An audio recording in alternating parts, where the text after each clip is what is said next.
A year ago, I was diagnosed with leukemia. I had had these abnormal bruises for a couple weeks. Joseph showed me, actually I noticed the bruises on a Thursday and sort of called my husband up, and Jeff and I, are both doctors, and kind of took a look at it. And Joseph has a real big friend that he likes to beat on and who likes to beat on him. And so he told me, well, I was wrestling around with Tommy. And then by Sunday, they had really accelerated and there were some fresh ones. And so first thing Monday morning, I called his pediatrician and said, we got to get it some blood drawn. All I really knew about leukemia beforehand was just that it was a type of cancer in your bone marrow. We were sad about it for a day or two until we started making jokes about it. Ain't no gift like the present tense. Life just sort of went on from there. Anytime something like this comes on, the fear's the worst. And in my lifetime, I have learned that fear is nothing but a thief. I don't know whether Joseph, did you ever know that I was afraid? I knew that my dad was afraid. Daddy had a little harder time. He was just a big blubbery mess for a week. His official diagnosis is high-risk ALL. For him, he's done exceedingly well with a very tough diagnosis.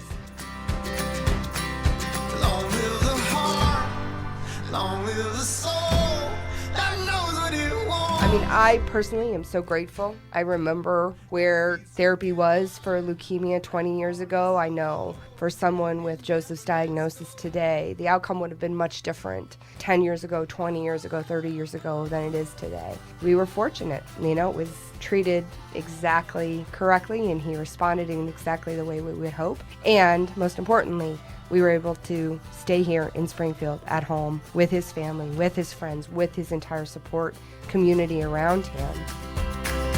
Always trying to be the one outlaw. The hardest part for me was probably just being stuck at home for the entire last school year. There was a few really rough spots in the chemo where I just did not feel good at all. The first time I went into a procedure, the day after diagnosis, I was pretty scared, but it was humbling to learn to trust someone else with your child. Dr. Greg Brandt is his primary oncologist. His partner, Dr. Daniel Niebrugge, spent a great deal of time taking care of Joseph, and they're just outstanding.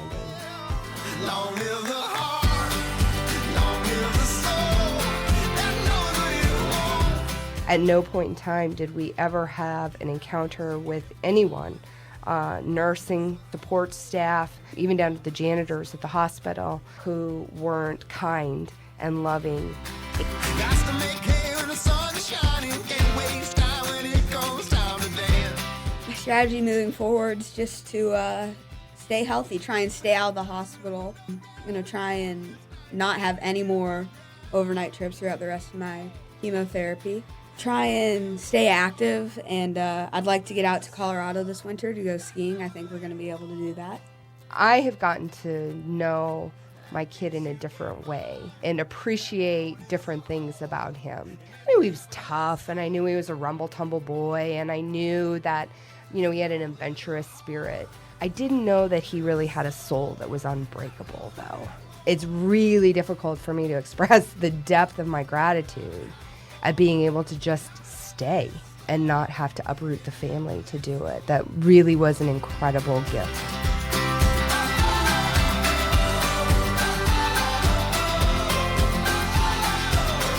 What we needed when this happened was to be able to stay with his 3 younger brothers, to be able to stay where his friends are, to be able to stay where his daddy works, to be able to stay where his bedroom is and his comforts are. I'd just like to give a big thank you to all of them. They made my treatment go so much easier. They're just all so nice. Well, what do you say to the people who saved your child's life? You say thank you, and we love you so much, and we're so grateful.